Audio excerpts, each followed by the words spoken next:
What's up, Steelers Nation? Before we get started, make sure to hit that like button and subscribe if you're proud of how this team keeps grinding, evolving, and chasing greatness week after week. The Steelers currently sit at 5-3, holding the top spot in the AFC North, but as everyone in Pittsburgh knows, the work is far from finished. Mike Tomlin's squad understands the standard. It's all about progress, discipline, and finding ways to get better every single week. This team continues to tweak, adjust, and refine, searching for that missing piece that can transform a solid start into a serious playoff run. That's why one question has dominated the conversation leading up to the NFL trade deadline. Will the Steelers make a move for another wide receiver? The buzz over the past week has been all about Miami Dolphins star Jaylen Waddle. Rumors suggested the Steelers were exploring a blockbuster trade to acquire the three-time 1,000-yard receiver, one of the NFL's fastest and most dynamic deep threats. On paper, it made perfect sense. The Steelers' offense, led by veteran quarterback Aaron Rodgers, has shown flashes of brilliance but could still use one more consistent playmaker to line up opposite DK Metcalf. Add Waddle's game-breaking speed to that mix, and you're looking at one of the most dangerous vertical attacks in football. However, according to Albert Breer of Sports Illustrated, that dream has been put on hold. Miami reportedly told interested teams that Waddle is untouchable, and really, who can blame them? At just 26 years old and in his prime, Waddle represents Miami's future, especially with Tyreek Hill's long-term outlook uncertain. Still, it's hard not to imagine how electrifying a Rodgers-Waddle-Metcalf trio could have been for Pittsburgh's offense. Even though Waddle won't be heading to the Steel City, the Steelers didn't stay quiet.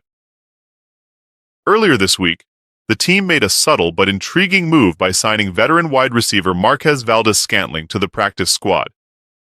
Steelers fans will remember Valdes-Scantling, or MVS, from his days in Green Bay, where he spent 4 seasons catching passes from none other than Aaron Rodgers between 2018 and 2021. That pre-existing chemistry could pay immediate dividends. While MVS has never been known for eye-popping stats, his ability to stretch the field is undeniable. He's averaged an impressive 17.3 yards per reception over his career, and even led the entire NFL in 2020 with a 20.9-yard average. That kind of speed forces defenses to stay honest and creates space for everyone else in the offense. On top of that, he brings championship experience with 2 Super Bowl rings, adding valuable leadership to a young locker room chasing postseason success. If promoted to the 53-man roster, MVS could give offensive coordinator Arthur Smith another weapon Rodgers already trusts, potentially the exact spark needed to keep this offense rolling. Maybe Omar Khan doesn't have to part with draft picks after all. Maybe the answer was sitting right here in Pittsburgh the whole time. Of course, some fans still wonder whether the Steelers should make another move before the deadline passes. Several names, Darnell Mooney, Tyler Boyd, and Hunter Renfrow, have floated around as potential trade targets, but every one of those deals would come with a cost, both in salary cap space and draft capital. Khan has been clear that Pittsburgh won't make panic trades. Every decision in this organization revolves around value, fit, and long-term vision. When you look at the way this offense is structured, that philosophy makes sense. DK Metcalf continues to be a force in contested situations and in the red zone. Calvin Austin III adds explosive downfield speed. And if MVS earns a roster spot, Rodgers gains another deep threat who already knows his timing and cadence. Chemistry can't be traded for. It has to be built, and that might be exactly what's happening right now inside the Steelers' facility.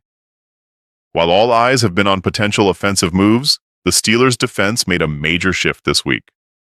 Mike Tomlin confirmed that 7-time Pro Bowler Jalen Ramsey will now play exclusively at free safety. The position change was on full display during Sunday's win over the Colts, where Ramsey looked right at home in his new role. He showcased his trademark instincts, delivered big hits, and helped lead a defense that forced 6 turnovers and tallied 5 sacks. Tomlin explained the decision succinctly. "We've got more depth at corner than at safety right now. We're adapting and doing what's required to keep things moving." That's classic Tomlin. Adjust, adapt, and find a way to win. With several safeties like Deshaun Elliott, Jabril Peppers, Chuck Clark, and Miles Killebrew sidelined, Ramsey's versatility provides a crucial stabilizing presence. It also opens the door for younger corners like Brandon Eccles and James Pierre to get more meaningful snaps. Interestingly, this move wasn't made on a whim.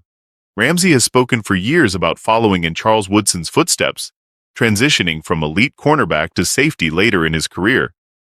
Now, in 2025, that plan is becoming reality, and it might just elevate Pittsburgh's secondary to another level. Last week's win over Indianapolis was a perfect example of what makes this team so dangerous when it's clicking. Facing the league's top-ranked offense led by MVP candidate Jonathan Taylor, the Steelers' defense put on a clinic. They forced 6 turnovers, racked up 5 sacks, and held Taylor to just 55 rushing yards, his lowest total of the season. Joey Porter Jr. led the charge, delivering one of the most complete performances of his young career. 8 tackles, 4 pass breakups, a sack, and a late interception that sealed the victory. It was especially fitting that he did it in front of his father, Steelers legend Joey Porter Sr., and members of the 2005 Super Bowl team. Rookie linebacker Peyton Wilson also had a breakout game, finishing with 14 tackles and his first career interception, while veterans T.J. Watt, Alex Highsmith, and Patrick Queen all forced fumbles. When those three are attacking in unison, quarterbacks have nowhere to hide. Defensive coordinator Terrell Austin deserves plenty of credit as well. His aggressive, creative play calling was on full display, from perfectly timed blitzes to disguised zone coverages that kept Indianapolis off balance all afternoon. Offensively, Aaron Rodgers looked every bit the future Hall of Famer Pittsburgh hoped for. He completed over 70% of his passes, connected with 9 different receivers, and tossed a crucial touchdown. While the ground game still struggled, finishing with just 38 total yards, Rodgers' efficiency and control helped the Steelers capitalize on short fields created by their defense's takeaways. Offensive coordinator Arthur Smith's system is beginning to take shape.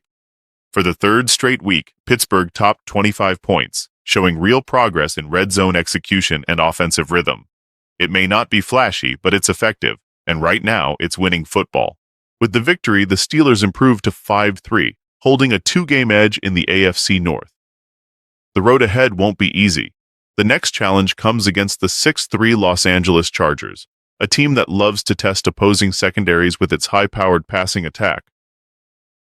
But after watching Ramsey, Porter, and Wilson dominate against Indianapolis, it's clear this defense is ready for any challenge. What stood out most on Sunday wasn't just the stats, but the attitude. The defense looked confident, energetic, and united. That's the Tomlin effect. When the pressure rises, his teams don't flinch. He always brings it back to his mantra. The standard is the standard. That mindset was on full display against the Colts. Trust the process, stay disciplined, and the results will follow.